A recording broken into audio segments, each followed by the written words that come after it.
पहले तो वो तीनों चारों मैराथन देख लीजिए सीडीपी की, जो चल रहा है अब तक और एग्जाम तक चलेगा, वो सब ध्यान से देखिए, पेपर रुकेगा नहीं, है ना। देखो एक बार अगर हम बात करते हैं तो 4 स्टेप्स हैं प्रॉब्लम सॉल्विंग में, इस बार पेपर में आया हुआ है आपके, ये क्रिएटिव प्रॉब्लम सॉल्विंग में ये 4 स्टेप्स लगते हैं। वो क्या है, पी से शुरू करेंगे, PIIV, प्रेपरेशन। आपके सामने कोई समस्या आती है जिसका आपको क्रिएटिवली सॉल्यूशन निकालना है, तो आप प्रेपरेशन करते हैं, जो भी उस चीज के बारे में जानते हैं, जितना भी जानते हैं, जिस भी किताब से पढ़ सकते हैं, जो भी सॉल्यूशन ढूंढ सकते हैं, अपनी एक प्रेपरेशन करते हैं बेसिक, ठीक, उसके बारे में पता करेंगे। दूसरी स्टेज है इनक्यूबेशन की। इनक्यूबेशन इज कि आपके दिमाग में खाना बन रहा है, आपको नहीं पता कि आइडिया कब आएगा या इसका सॉल्यूशन क्या होगा, लेकिन दिमाग में चल रही है, वो कॉग्निटिव लेवल पे दिमाग में प्रोसेस चल रही है, आपको नहीं पता कि सॉल्यूशन क्या होगा, ठीक। फिर आता है ये आपका इनसाइट आएगा, इसके बाद फिर आप वेरीफाई करेंगे। इसमें ये गड़बड़ दिया हुआ है, इसका जो स्टेप है वो है PIIV, प्रेपरेशन, इंक्यूबेशन, इनसाइट और वेरिफिकेशन। तो इनसाइट है, अचानक से आइडिया आएगा, फिर आप वेरीफाई करेंगे, फिर जज करेंगे, फिर इवेल्युएट करेंगे वो आइडिया ठीक है या नहीं है। तो ये भी इसी थियरी पर बेस्ड है, इनसाइट लर्निंग पर ही, और इसके चारों स्टेप याद रखिएगा, पेपर में इस बार पूछे हैं। क्वेश्चन नंबर 5 देखिए, फटाफट से जवाब दीजिए। और सिद्धांत है, या यहाँ पे साइकोसेक्सुअल थियरी भी लिख सकता था, या यहाँ पर साइको डायनेमिक थियरी भी लिख सकता था, 2-3 नाम इसके हैं, ठीक है ना।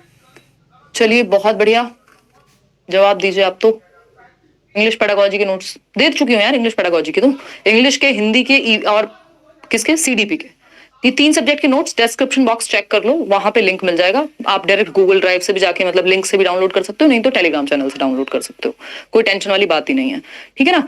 और धन्यवाद। इसीलिए माइंड क्या हो जाता है, फ्राई हो जाता है। तो भेजा फ्राई से इन्होंने सिगमंड फ्रॉइड को याद रख लिया। तरह तरह के लोग हैं हमारे यहाँ, है ना, अलग अलग तरह के लोग हैं। तो सिगमंड फ्रॉइड बेसिकली मन की 3 अवस्थाओं की बात कर रहे हैं। उनकी थियरी का नाम है साइकोसेक्सुअल यानी मनोलैंगिकवाद का सिद्धांत, साइको डायनेमिक भी बोलते हैं, मनोविश्लेषणवाद का, और psycho dynamic, psychosexual, psycho analytical, 3 नाम है इसके। सिंपल बात है। रॉजर्स तो ह्यूमनिस्टिक हैं, इनसे पूछेगा नहीं। मैस्लो की हायरार्की आपने पढ़ी है नीड की, ठीक। आगे बढ़ेंगे, क्वेश्चन तो समझने से पहले मन की 3 अवस्थाएं हैं। आइसबर्ग से इन्होंने मन को कंपेयर किया। सिगमंड फ्रॉइड ने एक एनालॉजी दी कि मन कैसा है। मन के एक तो 3 प्रकार हैं, जिसको प्री कॉन्शियस बोल रहे हैं उसको हम सब कॉन्शियस भी बोलते हैं, अनकॉन्शियस और ज्यादा अंदर है। और अगर हम बात करते हैं किसकी, कॉन्शियस की, तो सिर्फ 10% ही चेतन है जिसको आप व्यवहार में ला पा रहे हैं। जैसे मैं अभी बोल रही हूँ तो मैं कॉन्शियसली बोल पा रही हूँ। प्री कॉन्शियस क्या है, बीच में कहीं है, कोई चीज याद नहीं आ रही, याद कर रहे हैं, सपने देख रहे हैं, तो वो सब कॉन्शियस में है। अनकॉन्शियस जिस तक आप एक्सेस कर ही नहीं सकते, या तो हिप्नोटिज्म के द्वारा या मनोविश्लेषणवाद जिसको हम ड्रीम एनालिसिस कहते हैं उसके द्वारा पहुंच पाएंगे। ईगो, सुपर ईगो और इड। इड जो है आपकी वो प्लेजर इंस्टिंक्ट पे काम करती है, जो एक तरह की जानवर प्रवृत्ति भी कह सकते हो कि बस मजा मजा मजा। तो ये इड है जो जन्म से होती है। ईगो होती है 1.5 साल के आसपास डेवलप, सेकंड स्टेज में अभी आएंगे। और सुपर ईगो है 3 साल के बाद डेवलप होगी फैलिक स्टेज में। सुपर ईगो इज कि आप रूल्स के अकॉर्डिंग चल रहे हैं, जो चीजें चल रही हैं नियम कायदे कानून के अकॉर्डिंग चल रहे हैं। ईगो दोनों को बैलेंस करता है, ठीक। अब ये बहुत ज्यादा डिटेल में अगेन नहीं पढ़ने, आइडिया होना चाहिए। तो फ्रॉइड की जो साइकोसेक्सुअल स्टेजेस हैं वो 5 स्टेजेस हैं। OAPLG से मैंने आपको याद भी कराई हुई हैं, यानी O Amarpal, AP, O for oral, A for anal.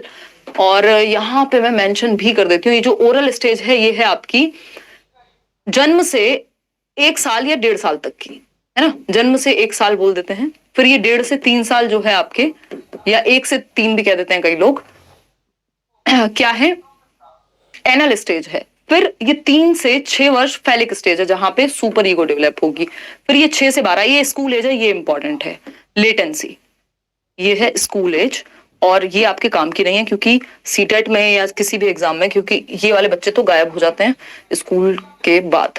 मतलब ये सीटेट के लिए तो बिल्कुल ही काम की नहीं है, उसके बाद आप फिर भी पढ़ सकते हैं। जो जेनाइटल स्टेज है, मैम सीटेट वालों ने भेजा था कि सिग्नेचर सही अपलोड नहीं हुआ है, सही करके डाल दिया था, बट वेरीफाई का कोई मैसेज नहीं आया। तो कोई दिक्कत नहीं होनी चाहिए काफिया, नहीं तो ऑफिस पहुंच जाना, कॉल लगाओ उनको, ठीक। अगर हम बात करते हैं, मेल डालो, 0 to 2 की एज, जो कि हम 1.5 भी कह रहे हैं, कई जगह पे 1.5 मिलेगी, कई जगह पे 2 मिलेगी।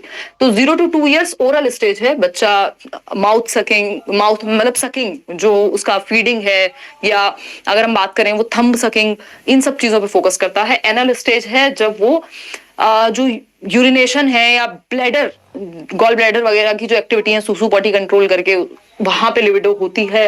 फिर है फेलिक, यहाँ वो जेनाइटल्स को अपने टच करके अच्छा महसूस करेगा, प्लेजर सीख करेगा। लेटेंसी है जहां पे जो लिबिडो है, जो सेक्सुअल अर्ज है, वो दब जाती है। क्यों?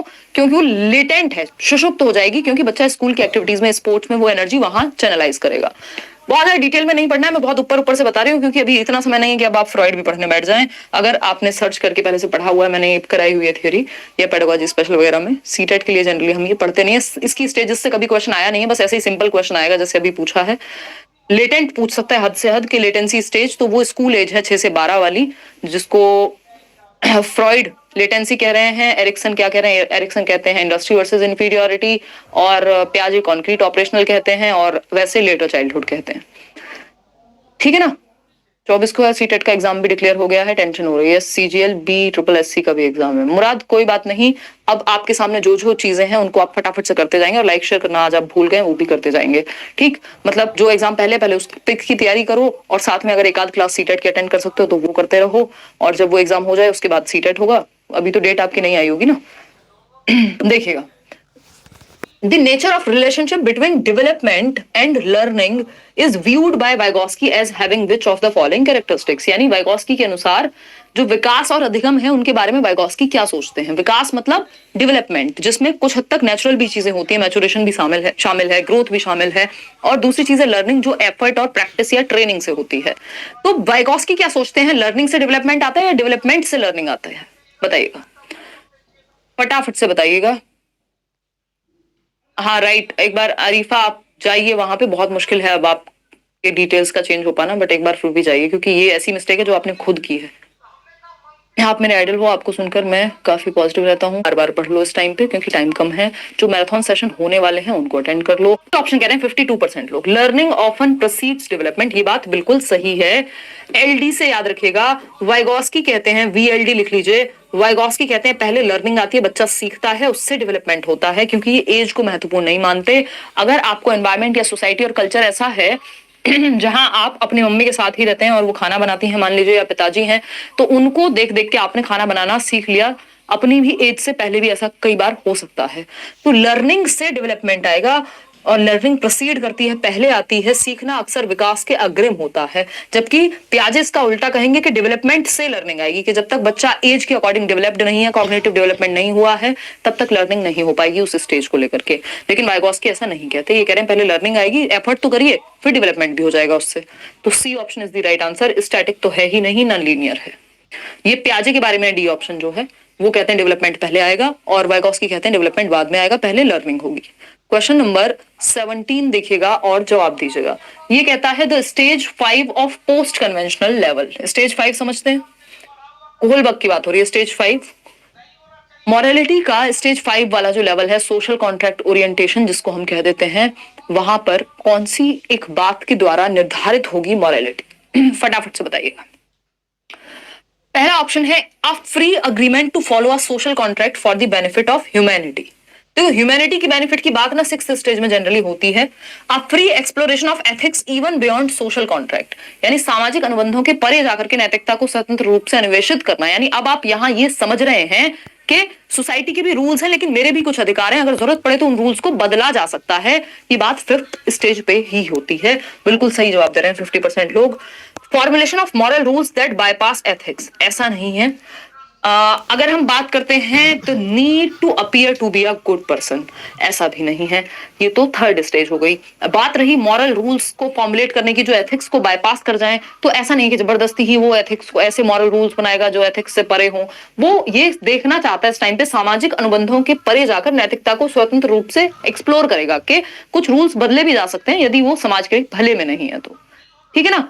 अगर हम बात करें, आगे बढ़े नेक्स्ट क्वेश्चन पे, समझते हैं क्या कहानी है। क्वेश्चन नंबर 8 कहता है concrete operational stage in Jean Piaget's theory of cognitive development corresponds to the age group. इससे आसान क्वेश्चन आज के लिए आपको नहीं मिलेगा, क्योंकि आज के क्वेश्चंस थोड़े से मुश्किल लग सकते हैं कई लोगों को। अगर हम कॉन्क्रीट ऑपरेशनल यानी मूर्त संक्रियात्मक अवस्था की बात करें तो SPCF ये 4 स्टेजेस हैं पियाजे के, 7 से 11। C option is the right answer. सभी जवाब सही दे रहे हैं, 77% लोग ही सही दे रहे हैं। मतलब आज स्पीड ज्यादा है तो आप लोग कोप अप नहीं कर पा रहे हैं, समय ले रहे हैं। क्वेश्चन नंबर 9 देखिएगा, अगर हम बात करें क्वेश्चन नंबर 9 की, ये कहता है सीइंग अ हॉर्स, यानी एक घोड़ा देखा बच्चे ने, एक 3 साल का बच्चा है जिसने घोड़े को देखा। अ 3-year-old child exclaimed, wow, such a big dog, यानी 3 साल के बच्चे ने कहा एक घोड़े को देख के, अरे कितना बड़ा कुत्ता है ना, क्योंकि उसके भी 4 पैर हैं, घोड़े के भी 4 पैर हैं, और उसने कहा such a big dog. As per Jean Piaget's theory of cognitive development, this response by child is an example of, किस चीज का उदाहरण है जीन पियाजे के अनुसार? एसिमिलेशन है, मेक बिलीव प्ले है, ऑब्जेक्ट परमानेंस है, या डेफर्ड इमिटेशन है? एक तो हमें ध्यान रखना है कि किस चीज का, कि 3 साल का बच्चा है, तो फिर हम क्या करें, स्टेज तो पूछी नहीं है। मेक बिलीव प्ले ये हो नहीं सकता, क्योंकि मेक बिलीव प्ले में होता है कि आप डॉक्टर डॉक्टर खेल रहे हैं, वो 2 से 7 वर्ष की उम्र होती है जब। ऑब्जेक्ट परमानेंस के ऑब्जेक्ट परमानेंट नहीं हुआ है, out of sight out of mind, ऐसी भी बात नहीं हो रही। डेफर्ड इमिटेशन होता है, बच्चे ने मम्मी को मेकअप करते हुए देखा, जन्म से 2 वर्ष में ही होता है ये भी, और किसी दिन वो भी मेकअप पोत करके बैठा हुआ है। लेकिन ये एसिमिलेशन का उदाहरण है, किसका उदाहरण है? आत्मसातीकरण का उदाहरण है, कि बच्चे के दिमाग में जो स्कीमा था, जो उसने एसिमुलेट किया हुआ था, उसी को उसने देख के बोल दिया कि भाई हॉर्स नहीं है, डॉग है। लेकिन अगर इसको ठीक करना हो, किसी ने बताया होता कि बेटा ये हॉर्स होता है, तो उसको एकोमोडेट करना पड़ता, नया स्कीमा बनाता या फिर मॉडिफाई करता स्कीमा को। तो ये एसिमुलेशन है, क्योंकि यहाँ ये बात नहीं हुई है कि इसको चेंज करने की जरूरत पड़ रही है। जो उसके दिमाग में पहले से एसिमुलेटेड है, मान लीजिए मेरे दिमाग में बॉटल को थ्रॉटल कहते हैं अगर, तो मैंने बॉटल को थ्रॉटल बोल दिया, तो मेरे दिमाग में तो यही एसिमुलेटेड है कि भाई ये तो थ्रॉटल ही होता है। तो अगर हम बात करें, या पेन को मैंने कार बोल दिया, मेरे दिमाग में स्कीमा बना हुआ है, मैंने एसिमुलेट किया हुआ है कि इसको कार बोलते हैं, लेकिन ये क्या हुआ, ये बेकार निकला। छोड़िए, मैं बहुत ही वाहियात एग्जांपल्स ले रही हूँ, मतलब एग्जांपल्स नहीं, शब्दों का प्रयोग। कहाँ सो रही हो तुम आज? तुम्हारा भी पेपर है, तुम भी टेंशन में आ गई हो। देखिएगा, तो एसिमुलेशन यानी आत्मसातीकरण, जो बच्चे के दिमाग में एडिट था वही उसने बोल दिया है। ठीक है, आगे बढ़ेंगे क्वेश्चन नंबर 10 पर। घबराना नहीं है आपने, पेपर की डेट बेशक आ गई है, लेट आज हम बेशक चल रहे हैं, but don't worry. As per Lev-Vygotsky's theory, which of the following is an effective strategy of scaffolding the teaching learning process? Scaffolding समझते हैं, टेम्परेरी हेल्प, है ना। टेम्परेरी हेल्प मतलब अस्थायी मदद, जहां बच्चा अटके उसको वहां मदद दे दीजिए, तो वो हो जाएगी स्कैफोल्डिंग। ठीक है या नहीं है? जवाब है क्या? देखिए, क्या था हमने, गिविंग हिंट्स एंड क्यूज, ये बात सही है। इसके फोल्डिंग का मतलब है हिंट्स दे दिए, हाफ सॉल्व प्रॉब्लम दे दिया, आधा सॉल्व कर दिया, जहां पे बच्चा अटके जिस स्टेप पे उसको समझा दिया, क्यूज दे दिए, है ना। Are stuck at some point while solving the problem, बच्चा जहां अटक रहा हो उसको वहां मदद दे देना, स्कैफ फोल्डिंग या मचान या टेम्परेरी हेल्प या पाड़ या ढांचा कहलाता है वाइगोस्की के अनुसार। नॉन इंटरफेरेंस ऐसा नहीं है कि आप इंटरफियर ही नहीं कर रहे, बच्चा अटका पड़ा है किसी स्टेप पे, आप कर रहे हैं अपने आप करो, वो नहीं है। ठीक, तो C option is the right answer. कितने लोग सही दे पाए इसको? 80%। कितने?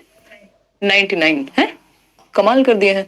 बाद में दिया होगा मेरे बताने के बाद, तुमने देखा होगा ये लोग चीटिंग कर लेते हैं 1 मिनट में, जैसे ही बता दो फिर ये वही कर देते हैं। Lev Vygotsky's ideas about language and thought.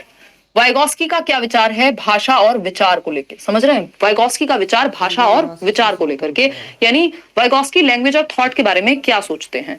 देखिए, लैंग्वेज एंड थॉट की जो लड़ाई है वो वाइगोस्की और पियाजे के बीच है, हालांकि इनकी कोई ऐसी लड़ाई नहीं है, बट विचारों की बात है।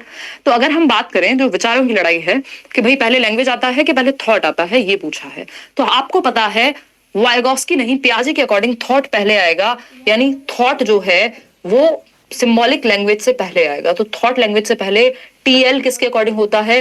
पियाजे के अकॉर्डिंग। तो टीपीएल या पीएलटी, जो आपका मन करे याद रख लीजिएगा। लेकिन वाइगोस्की कहते हैं, वाइगोस्की ये नहीं कहते कि पहले लैंग्वेज आती है, उल्टा नहीं कहते हैं Vygotsky. Language guides cognitive development. अब आप सही समझ रहे हैं 71% लोग। कॉग्निटिव डेवलपमेंट गाइड्स लैंग्वेज नहीं, डेवलपमेंट तो लर्निंग से आ रहा है ना इनके यहाँ, ठीक है ना। There is no relation between language and cognition, ऐसा नहीं है, पैरेलल चलते हैं। Cognition is independent of language, ऐसा भी नहीं है। इन्होंने कहा है लैंग्वेज गाइड्स कॉग्निटिव डेवलपमेंट, यानी भाषा क्या है? एक टूल है, संज्ञानात्मक विकास के लिए एक यंत्र का काम करेगी। यानी हम लैंग्वेज से, अभी आप लैंग्वेज के माध्यम से ही तो सीख पा रहे हैं, आपका संज्ञानात्मक विकास, यदि आपकी समझ बेहतर हो रही है किसी की बात को सुन करके, कोई किताब पढ़ करके, संस्कृति में कुछ ऐसी एक्टिविटीज करके, तो क्या हुआ, जो लैंग्वेज है उस लैंग्वेज ने टूल की तरह काम किया आपकी समझ को बेहतर करने में। तो बच्चे की समझ बेहतर हो रही है किस टूल के द्वारा? लैंग्वेज के द्वारा, जो वो स्कूल में जाकर के किताबें पढ़ के, टीचर से सुन के, आसपास हम लैंग्वेज का प्रयोग करते हैं, जिससे हमारे संज्ञान बेहतर होता है, ऐसा वाइगोस्की कहते हैं। बेसिकली वाइगोस्की कह रहे हैं सोसाइटी, कल्चर और लैंग्वेज, ये 3 टूल्स हैं कॉग्निटिव डेवलपमेंट के लिए। क्वेश्चन नंबर 12 देखिएगा, आसान सा सवाल है, फटाफट से जवाब देंगे। वाइगोस्की की थियरी मेनली किस चीज पे फोकस करती है, यानी मुख्यतः किस चीज की व्याख्या वाइगोस्की का सिद्धांत करता है, फटाफट से बताएंगे। इम्पैक्ट ऑफ हेरिडिटी, हेरिडिटी को तो इग्नोर कर दिया इन्होंने, बायोलॉजिकल एस्पेक्ट को इग्नोर कर दिया। इकोलॉजिकल मतलब कोई पेड़ पौधों की बात कर रहे हैं क्या ये? नहीं। द इम्पैक्ट, इकोलॉजिकल थियरी किसकी है? ब्रॉनफेन ब्रनर की है। उन्होंने 5 मॉडल्स बताए, एमएमई, एमसी याद कर लीजिएगा, माइक्रो, मैक्रो, क्रोनो और इसी तरह के और 2 हैं। तो ये मैंने थियरी बताई हुई है, बट पेपर में पूछता नहीं है, बट पता होना चाहिए। इकोलॉजिकल मॉडल जो है जिसमें पेरेंट टीचर मीटिंग आती है आपकी, वो ब्रॉनफेन ब्रनर ने दी है, सोशलाइजेशन की थियरी है। The impact of attribution pattern on motivation, ये फालतू बात है कि अभिप्रेरणा पर आरोपण प्रतिरूप के प्रभाव को, अभिप्रेरणा की बात कोई कुछ कर ही नहीं रहे, वाइगोस्की और पियाजे। The role of cultural tools in cognitive development, यानी संज्ञानात्मक विकास में सांस्कृतिक उपकरण। आपको पता ही है वाइगोस्की क्या कहते हैं, सोसाइटी, कल्चर, लैंग्वेज, इन्हीं 3 चीजों पे बेस्ड है इनकी थियरी। ठीक है, तो कल्चरल टूल्स जो हमारे सांस्कृतिक टूल्स हैं, जो संस्कृति में कहानियां चल रही हैं, जो एक्टिविटीज हम कर रहे हैं, वो सब हमारे संज्ञान को बेहतर बनाती हैं एज पर वाइगोस्की। चलिए आगे बढ़ें। क्वेश्चन नंबर 13 देखिएगा। लॉरेंस कोहलबर्ग की थियरी में obeying rule to avoid punishment, यानी आप नियम इसलिए मान रहे हैं क्योंकि पनिशमेंट ना लग जाए। जैसे आज मेरा चालान हो गया और वो तो छोड़ दीजिए, खैर वो येलो लाइट थी उस पर रोक दिया उन्होंने यार दिन में, मुझे आदत नहीं, दिन में मैं ज्यादा निकलती नहीं हूँ और उस चक्कर में कॉल बीच में आ रहा था, मुझे पहुंचना था जल्दी में। हंस रही हो तुम बैठ के, हैं हंस रही हो? तो खैर वो प्यार मोहब्बत से सुलझा लिया हमने, लेकिन चलान तो हो ही गया। देखिएगा, अगर हम बात करते हैं तो obeying rules to avoid punishment, तो अगर हम बात करें पनिशमेंट से बचने के लिए रूल्स का पालन करना, फटाफट से बताइए। तो रेड लाइट जंप करने में कोई दिक्कत नहीं है, लेकिन चलान होगा इसलिए दिक्कत है अगर कोई ऐसा मानता है। हंस रही हो तुम? मैं ये नहीं कह रही हूँ कि रेड लाइट जंप कर लेनी चाहिए, मैं ये कह रही हूँ कि मान लीजिए आप पर्सनली ऐसा सोचते हैं कि रेड लाइट जंप कर लूं अगर रात हो तो, बट दिन में जो है चालान कटेगा। तो ये क्या हुआ कि आप नियमों का पालन इसलिए नहीं कर रहे हैं क्योंकि बड़ी अच्छी बात होती है, आप पनिशमेंट से बचने के लिए नियम का पालन कर रहे हैं। भाई वो व्यक्ति जो रात को भी रेड लाइट पे रुके और कोई ना खड़ा हो आसपास तब भी रुके, तो वो व्यक्ति तो बढ़िया एकदम, वो तो उसकी मॉरलिटी का लेवल ऊपर चला गया, वो तो 4th लेवल पे पहुंच गया लॉ एंड ऑर्डर पे, कि भाई नियमों का पालन ही करना चाहिए। एक व्यक्ति अगर रेड लाइट जंप करेगा फिर दूसरा भी करेगा, फिर सब ऐसे ही करेंगे एंड ऑल, है ना। तो ये जो कहानी है ये कहती है कि भैया आप हैं बहुत ही प्यारे व्यक्ति जिसको पनिशमेंट से डर लगता है, चलान से डर लगता है, इसलिए आप नियमों का उल्लंघन नहीं करते हैं। तो ये जो है प्री कन्वेंशनल लेवल है, पनिशमेंट एंड ओबीडियंस पहली ही स्टेज है। समझ गए कि नहीं समझे? समझ गए होंगे। चलो हुई होगी, मेरा ध्यान नहीं गया, वो चलते चलते येलो हुई होगी, अब क्या ही करें। देखिएगा, अगर हम बात करें I-10 में वैसे भी जाने देते थे, अब नहीं जाने देते हैं, कहते नहीं बाकी सारी बातें ठीक है, चाय पी के जाओ लेकिन पैसे दे दो। तो एग्जाम सुनते ही सब भूल गई। बहुत बढ़िया, सही है, नहीं एग्जाम पे फोकस करो यार। और गुरमीत क्या कह रही है, मैम बैच में जो पेड मॉक टेस्ट है उनमें 105 110 आ रहे हैं, क्या पेपर में अच्छे मार्क्स आएंगे? उससे ज्यादा ही आएंगे, एक बार लड्डू क्वेश्चन बोल दो, मेरा 6 साल का बेटा देख रहा है आपको। बहुत बढ़िया गुरमीत। नहीं, जितने आपके मॉक टेस्ट में आ रहे हैं उससे ओरिजिनल पेपर में ज्यादा ही आने की संभावना रहती है हमेशा, क्योंकि वो कंपैरेटिवली ज्यादा स्टैंडर्डाइज्ड क्वेश्चन होते हैं और इजी लगते हैं आपको, क्योंकि इतनी बार आप प्रैक्टिस कर चुके होते हैं। और क्वेश्चन अभी लड्डू आएगा तो बोलेंगे ये तो बिल्कुल लड्डू नहीं है, मुश्किल। देखिएगा, अगर हम बात करें क्वेश्चन नंबर 14 की, a child is shown a 3D model of 3 mountains. एक बच्चे को 3 माउंटेन्स, 3 पहाड़ों के क्या दिखाए गए? फोटोज दिखाए गए, या 3D मॉडल। 3D मॉडल तो समझ रहे हैं, जिसमें तीनों डायमेंशन दिख पा रही हैं। और पूछा गया another person is looking at the model from a different position, यानी बच्चा मान लीजिए यहां खड़ा हुआ है पॉइंट ए पर, और एक और व्यक्ति है बी जो इधर खड़ा हुआ है। अब इस बच्चे से पूछा है, the child is asked to depict the other person's view of the model but is unable to do so. बच्चे से पूछा कि अच्छा तुम्हें तो यहां से ये वाला एंगल दिख रहा है, उस व्यक्ति को क्या दिख रहा होगा? उस व्यक्ति को क्या दिख रहा होगा, यानी उस व्यक्ति के पर्सपेक्टिव से क्या दिख रहा होगा, यानी दूसरे के पर्सपेक्टिव को समझना पड़ेगा। और समझ नहीं पा रहा बच्चा, बता ही नहीं पा रहा कौन सी, क्या है ये ईगो सेंट्रिज्म है, क्या है ये? अहम केंद्रिता है, इसमें आप फंस गए। 47% लोग ही सिर्फ सही उत्तर दे पा रहे हैं, और गुरमीत कह रही थी इसको लड्डू क्वेश्चन कहते हैं। और यहाँ लोग रो रहे हैं आंसुओं से। और वो फ्री मॉक टेस्ट मिलता है जिन लोगों ने बैचेस लिए हुए हैं, बैच में टेस्ट सीरीज फ्री दी हुई है। बैच में बेसिकली जो सीटेट के भी बैचेस हैं, केवीएस में भी टेस्ट सीरीज भी आपकी फ्री होती है, नोट्स भी फ्री होते हैं, क्लासेस सारे सब्जेक्ट की फ्री होती हैं। तो इसलिए जिन लोगों को लग रहा था बड़ा महंगा बैच है वो 2000 वाला केवीएस में, और सीटेट में तो और सस्ता था आई थिंक, तो वो वैसे नहीं है, उसमें सब कुछ इंक्लूडेड है। ऐसा नहीं है फिर आपको नोट्स अलग से बेचे जाएंगे या टेस्ट सीरीज अलग से। देखिएगा ईगो सेंट्रिज्म यानी आत्म केंद्रियता, अलग से अभी हम अवेलेबल कराते नहीं है, शायद जब कराएंगे तो बता देंगे। आत्म केंद्रियता कह लीजिए आप इसको, या अहम केंद्र। YouTube से कमा लेते हो 5-7 लाख रुपए महीने। बच्चा दूसरे का पर्सपेक्टिव नहीं समझ पा रहा, ठीक है, बच्चा क्या नहीं समझ पा रहा, दूसरे का पर्सपेक्टिव नहीं समझ पा रहा, वो दूसरे के एंगल से नहीं देख पाएगा कि सामने वाले व्यक्ति की नजर से क्या दिखेगा, वो ये नहीं समझ पा रहा। अब इस स्थिति में क्या होगा, बच्चा क्या है, अभी प्री ऑपरेशनल स्टेज में है, 2 से 7 वर्ष में ये समस्या आती है, ठीक है। हाँ, दोनों पेपर एक ही दिन होते हैं कोमल, 28 को ही हैं आपके दोनों पेपर, एक सुबह हो जाएगा, एक दोपहर में। तो ये ईगो सेंट्रिज्म की प्रॉब्लम है। देखो एनिमल्स में ऐसा नहीं है कि वो सजीव चीज को निर्जीव समझ रहा है या निर्जीव को सजीव समझ रहा है, ऐसा कुछ नहीं है। दूसरे के पर्सपेक्टिव को ना समझ पाना क्या कहलाता है, बताओ, ईगो सेंट्रिज्म, अहम केंद्रिता। बच्चा सिर्फ अपने ही पर्सपेक्टिव को देख पाता है, आय वाला कॉन्सेप्ट उसका सेल्फ सेंटर्ड है वो, ठीक। ऑब्जेक्ट परमानेंस तो ये होता है कि वस्तु स्थायी है कि नहीं है। हाइपोथेटिकल थिंकिंग तो भैया बाद में जाकर के कहीं आएगी, ठीक है। नहीं, यहां पे प्रॉब्लम क्या है, the child is illustrative of, ये नहीं पूछा कि किसकी कमी है, कमी होती तो हाइपोथेटिकल थिंकिंग हम कह सकते थे एक बार को, लेकिन पूछा है कि सही तरीके से नहीं कर पाता है, इसका मतलब ये क्या दर्शाता है। तो ये हाइपोथेटिकल थिंकिंग तो बिल्कुल नहीं दर्शाता है, क्योंकि हाइपोथेटिकल थिंकिंग में तो आप बता देंगे इमेजिन करके, हाइपोथेसिस करके, कल्पना करके। यहां तो कल्पना है ही नहीं, परिकल्पना कहां से करेगा बच्चा, समझ पा रहे हैं ना बात को, एडिटेक क्लासेस। चलिए आगे बढ़ते हैं। तो इसलिए फंसना नहीं है, इसको डी ऑप्शन में जो लोग कंफ्यूज कर रहे थे मैंने बता दिया क्यों नहीं होगा डी ऑप्शन। क्वेश्चन नंबर 15 देखिएगा, 5 सवाल और हैं आपके, फिर आप अपने घर जा सकते हैं। I mean, अपने ही घर होंगे आप, हम ऐसा मान रहे हैं। एंड में तैयारी कैसे करें 10 दिन, इस पे कल वीडियो बना दूंगी। मैंने आपको कहा था 1 हफ्ते पहले एडमिट कार्ड आएगा, 8 दिन पहले, और मैं अगले 7 दिन की क्या तैयारी होनी चाहिए उस पर चर्चा कल कर दूंगी, ठीक है। कोई बात नहीं है, कोई दिक्कत वाली बात नहीं है, लोगों ने किया है 1-1 हफ्ते में भी क्लियर, इतना बड़ा एग्जाम नहीं है, इतनी टेंशन वाली बात नहीं है, ठीक है ना। चलिए, बहुत ही बढ़िया। और ये करियरविल ऐप से ही कोई भी कोर्स आपको लेना है, या जो भी चीज अगर आप पेड ले रहे हैं, अदरवाइज किसी भी वेबसाइट पे, किसी भी जगह पे जो लेट्स लर्न के नाम से कुछ बेच रहा हो, प्लीज उससे बचिएगा। ना कोई ऐप है लेट्स लर्न का अभी तक अपना, ना कोई वेबसाइट है।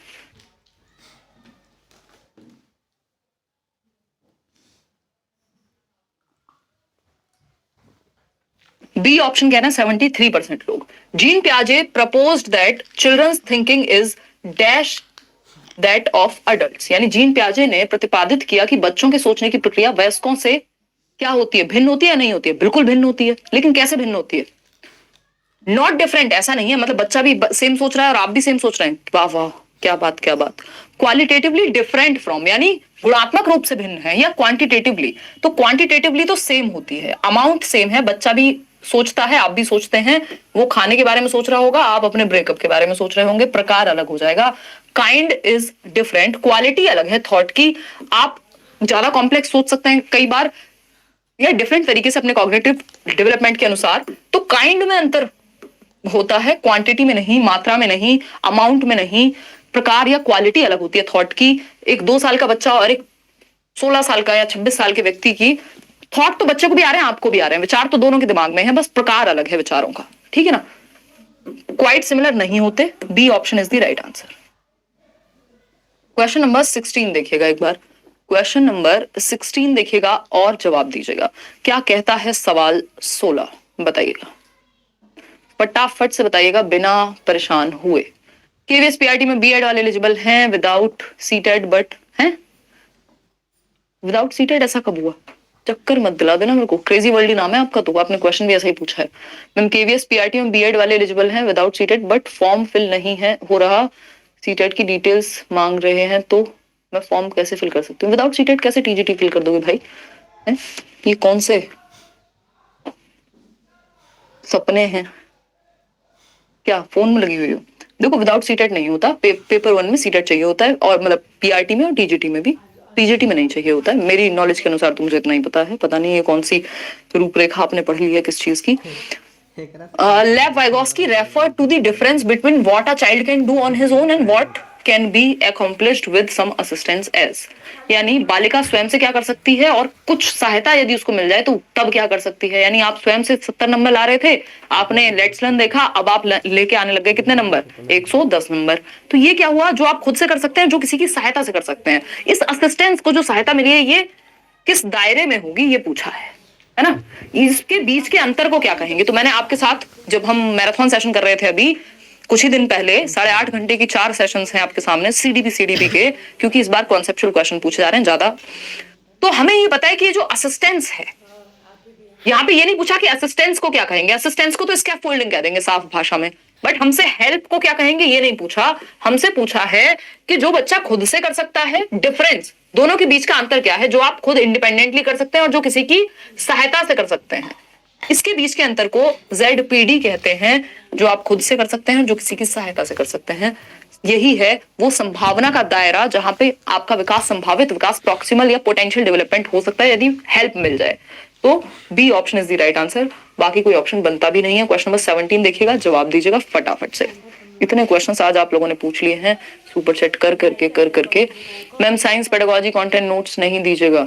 आशिमा अभी तो नहीं दे पाऊंगी इस बार, अगली बार भी कोशिश ही करूंगी। मैं साइंस और SST वाले नोट्स नहीं देती हूँ, मतलब नोट्स क्या, क्लासेस भी नहीं होती हैं उसकी, वो बैचेस में होती हैं। तो फिर तो एक काम कीजिए आप, अभी तो आप प्रीवियस ईयर से काम चला लीजिए। 15 नंबर की आती है ना, 20 नंबर की, उसमें भी 10-10 की आएगी, क्योंकि साइंस एंड मैथ्स में तो 10 नंबर की पेडागोजी आपकी साइंस की होगी, 10 की मैथ्स की होगी। पेपर 2 में 20 नंबर की आती है ना, 60 नंबर में से वो जो पार्ट बी है आपका। बहुत बढ़िया, तैयारी हम करेंगे, एनर्जी बना के रखनी। अगर आप अगले 1 हफ्ते तक या जब तक भी आपका पेपर हो रहा है आप चैनल से भी बने हुए हैं तो भी पेपर नहीं रुकेगा। अगेन बस थोड़ा मन से समझ के पढ़ाई करनी है, घबरा करके ऐसा नहीं हो जाना है कि जैसे पता ही ना हो, कहीं से अचानक से प्रकट हुआ हो पेपर, आपको पता था पेपर होगा। देखिएगा question number 17, which of the following statements about language and thought is correct from Vygotskian perspective. Vygotsky के अकॉर्डिंग थॉट और लैंग्वेज पे क्या बात है? देखिएगा, आपको पता है प्याजे कहते हैं, हमें सीखी होगी बच्चे ने, किसको पेन कहते हैं, ये प्याजे कहते हैं, लेकिन पूछा गया है वाइगॉस्की के बारे में। तो language facilitates development of higher mental functions, यानी भाषा जो है वो उच्च मानसिक क्रियाओं को सुसाधित करती है, हेल्प करती है, यानी हमारे संज्ञान को बेहतर बनाती है। यही बात तो कही थी अभी घुमा के एक और क्वेश्चन में। लैंग्वेज हिंडर करती है डेवलपमेंट को, भाई वाइगॉस्की तो लैंग्वेज को टूल मानते हैं कॉग्निटिव डेवलपमेंट का। सोसाइटी, कल्चर, लैंग्वेज, ये तीन चीजें तो इंपॉर्टेंट हैं वाइगॉस्की के according. Language does not play any role, ऐसा कैसे कह देंगे भाई? Thought occurs independent of language development, ऐसा भी नहीं है कि इन्होंने ये कह दिया थॉट अलग होता है, लैंग्वेज अलग होता है ना। या इंडिपेंडेंट का मतलब हो गया कि इससे फर्क ही नहीं पड़ रहा, फर्क नहीं पड़ रहा, ये नहीं है प्रॉब्लम। बात यह है कि जो लैंग्वेज है वो आपके और मर्ज हो जाते हैं एक टाइम के बाद, पहले पैरेलली चलते हैं, इंडिपेंडेंट होते हैं, बाद में मर्ज हो जाते हैं। तो ये कह रहे हैं कि हमेशा के लिए ही इंडिपेंडेंट है, ऐसा नहीं है। तो A option is the right answer over here. आगे बढ़ेंगे, क्वेश्चन नंबर 18 करेंगे, फिर मैं आपकी और समस्याएं सुनूंगी, जितने भी लोग परेशान हुए हैं ये एडमिट कार्ड की वजह से। देखिएगा, हाँ जीए में पढ़ना पड़ेगा, वो हिस्ट्री, पॉलिटी, ज्योग्राफी जो भी पूछ रहा है KVS PRT में, क्योंकि वो जो GS वाला सेक्शन है ना उसमें तो सब कुछ ही आएगा ना, फिर तो थोड़ा थोड़ा तो पढ़ना ही है। 28 को है, क्या करें, तैयारी कुछ भी नहीं है, क्या अभी करें कि मेरा क्वालिफाई हो जाए? नॉक टाइम कल बताएंगे, इसमें एक अलग से वीडियो बना दूंगी मैं स्ट्रेटजी की, क्या क्या आपको इस समय पे पढ़ना चाहिए जो जरूरी है और आपके पेपर को क्वालिफाई करा सकता है।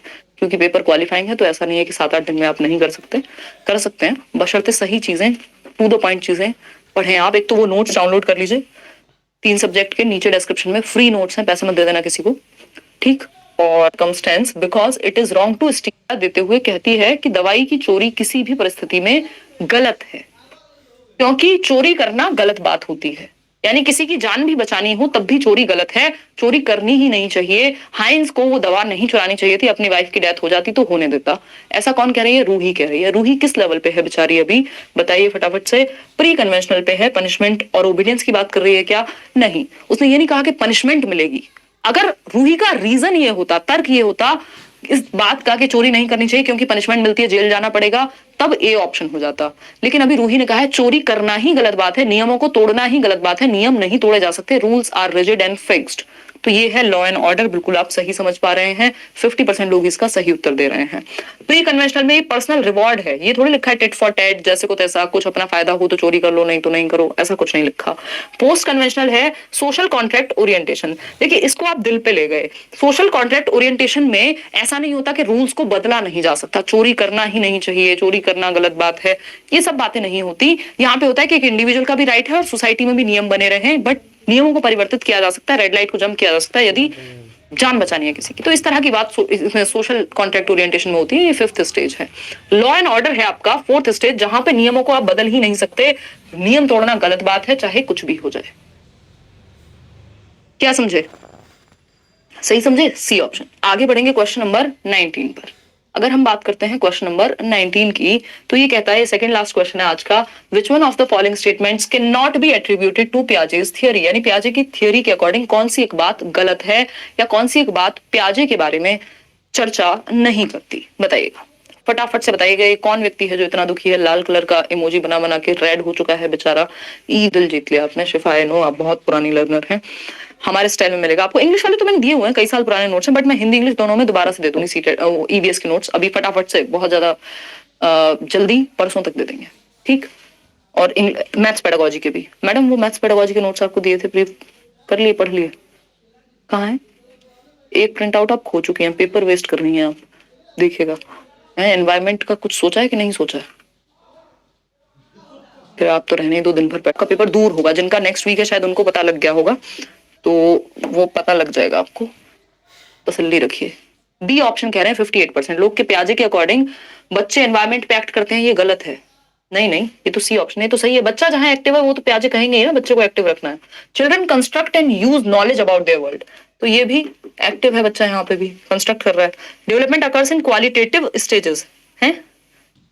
Learning takes place through constant practice, विकास गुणात्मक चरणों में होता है, कह सकते हैं इसको, क्योंकि स्टेजेस की बात हो रही है और क्वालिटी में चेंज आ रहा है थॉट की, तो ठीक है ना। लेकिन ये बात बिल्कुल ठीक नहीं है कि learning takes place through constant practice. इसकी बात तो भाई बिहेवियरिस्टिक लोग करते हैं, व्यवहारवादी, कि निरंतर अभ्यास कराओ, आंख बंद करके ड्रिल एंड प्रैक्टिस कराओ, वो थॉर्नडाइक कहेंगे। ये पियाजे या वाइगोस्की नहीं कहते। तो बी ऑप्शन इज सही, क्योंकि यही है गलत और जो गलत है वही सही है। ये एकदम लड्डू क्वेश्चन था, गुरमीत के बेटे को बताएंगे हम ये बात। देखिएगा क्वेश्चन नंबर 20 क्या कहता है।